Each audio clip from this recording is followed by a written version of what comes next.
یقین کے ساتھ دعا۔ رسول اللہ صلی اللہ علیہ وآلہ وسلم نے فرمایا، تم میں سے کوئی شخص اس طرح نہ کہے کہ یا اللہ اگر تو چاہے تو مجھے معاف کر دے، میری مغفرت کر دے، بلکہ یقین کے ساتھ دعا کرے، کیونکہ اللہ پر کوئی زبردستی کرنے والا نہیں ہے۔ سلسلہ صحیح بخاری۔ عالم برزخ کے عذابات کا مشاہدہ کرتے ہوئے آپ صلی اللہ علیہ وآلہ وسلم کا گزر ایک ایسی قوم پر ہوا جن کے ناخن تانبے کے تھے اور وہ اپنے چہروں اور سینوں کو ان ناخنوں سے کھرچ رہے تھے۔ یہ تعجب خیز منظر دیکھ کر آپ صلی اللہ علیہ وآلہ وسلم نے جبرائیل امین سے پوچھا، یہ کون لوگ ہیں اور انہیں کس جرم کی سزا دی جا رہی ہے؟ تو انہوں نے فرمایا کہ یہ لوگ دنیا میں آدمیوں کا گوشت کھاتے تھے، یعنی ان کی غیبت کرتے تھے اور ان کی آبرو ریزی کرتے تھے۔ سلسلہ ابو داؤد۔ رسول خدا صلی اللہ علیہ وآلہ وسلم نے فرمایا، جب تم ایسے ہو جاؤ کہ تمہارے غم بڑھ جائیں تو تم ان غموں کو ختم کرنا چاہو تو مجھ پر درود پڑھو۔ سلسلہ جامعہ ترمذی، حدیث نمبر 2457۔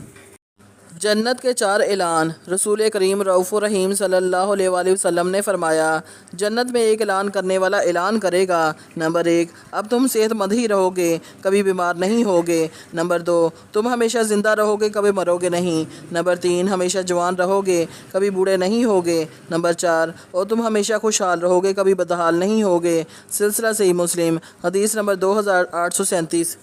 سچے دل سے شہادت کی نیت۔ نبی کریم رؤوف الرحیم صلی اللہ علیہ وآلہ وسلم نے فرمایا، جو شخص سچے دل سے اللہ سے شہادت مانگے، اللہ اسے شہداء کے مراتب تک پہنچا دیتا ہے، چاہے وہ اپنے بستر پر ہی کیوں نہ فوت ہو۔ سلسلہ صحیح مسلم، حدیث نمبر 4930۔ قبر کی پکار۔ رسول اللہ صلی اللہ علیہ وآلہ وسلم نے فرمایا، قبر روزانہ پکار کر کہتی ہے، میں تنہائی کا گھر ہوں، میں مٹی کا گھر ہوں، میں کیڑے مکوڑوں کا گھر ہوں۔ رسول اللہ صلی اللہ علیہ وآلہ وسلم نے فرمایا، آباد رہے وہ شخص جو میری حدیث دوسروں تک پہنچائے۔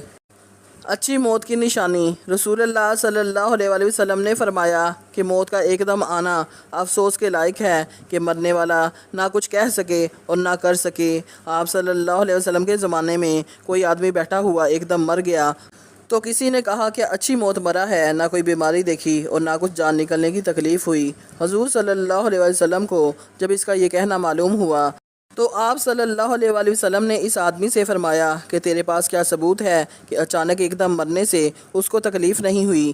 اگر اللہ تعالیٰ اس کو اس حال میں موت دیتا کہ وہ بیماری کی تکلیف اٹھاتا تو اس کے سب گناہ معاف ہو جاتے۔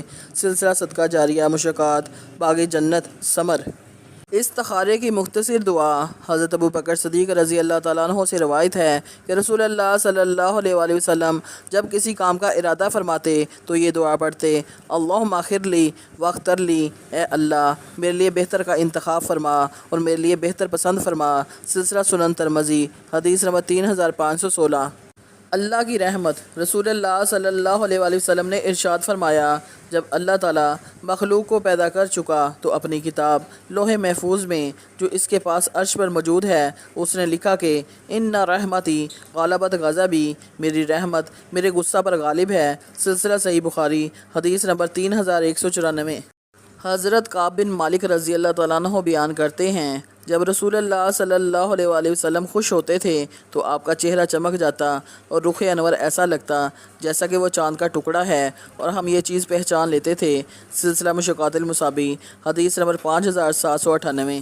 رسول کریم رؤوف الرحیم صلی اللہ علیہ وآلہ وسلم نے ارشاد فرمایا، تباہ کر دینے والی چیز اللہ کے ساتھ شرک کرنا ہے، اس سے بچو، اور جادو کرنے کرانے سے بھی بچو۔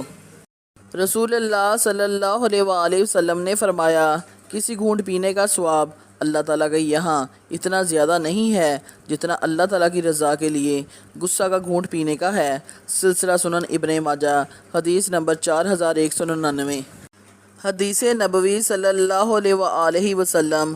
رسول اللہ صلی اللہ علیہ وآلہ وسلم نے فرمایا، آدمی کے دل میں ایمان اور حسد اکٹھے جمع نہیں ہوتے۔ سلسلہ سنن نسائی، صفحہ نمبر 505، حدیث نمبر 3106۔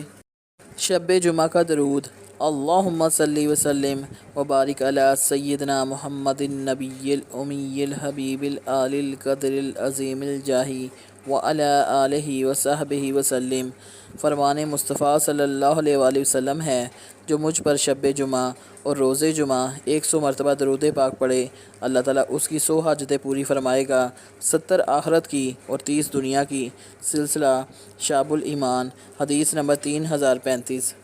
آپ صلی اللہ علیہ وآلہ وسلم نے فرمایا، مجھ پر درود بھیجو اور دعا میں کوشش کرو اور کہو، اللہم صلی علی محمد وعلی آل محمد۔ اے اللہ رحمت بھیج محمد صلی اللہ علیہ وآلہ وسلم پر اور آل محمد صلی اللہ علیہ وآلہ وسلم پر۔ سلسلہ سنن نسائی، جلد اول، حدیث نمبر 1297۔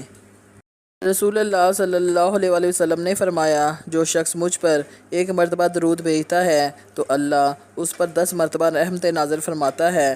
سلسلہ مشکوٰۃ المصابیح، حدیث نمبر 921۔ نبی کریم رؤوف الرحیم صلی اللہ علیہ وآلہ وسلم نے فرمایا، دوزخ میں خچروں کی طرح بچھو ہیں، ایک بار جب ان میں سے ایک بچھو ڈسے گا تو دوزخی 40 سال تک اس کی جلن محسوس کرے گا۔ سلسلہ مسند احمد، حدیث نمبر 17260، عن عبداللہ بن حارث رضی اللہ تعالیٰ عنہ۔ حضرت ابن عباس رضی اللہ تعالیٰ عنہ بیان کرتے ہیں کہ ہم نے رسول پاک صلی اللہ علیہ وآلہ وسلم کو یہ فرماتے ہوئے سنا، 2 آنکھوں کو دوزخ کی آگ نہیں چھوئے گی، ایک وہ آنکھ جو اللہ عز و جل کے خوف سے روتی ہو اور دوسری وہ آنکھ جس نے اسلام کی سرحد کی حفاظت کرتے ہوئے رات گزاری۔ سلسلہ سنن ترمذی۔ سرکار دو عالم نور مجسم صلی اللہ علیہ وآلہ وسلم نے فرمایا، حج مبرور کی جزا سوائے جنت کے کچھ نہیں۔ تو لوگوں نے پوچھا، نیک لوگوں کا حج کون سا ہے؟ تو آپ صلی اللہ علیہ وآلہ وسلم نے فرمایا، پاکیزہ گفتگو کرنا اور لوگوں کو کھانا کھلانا۔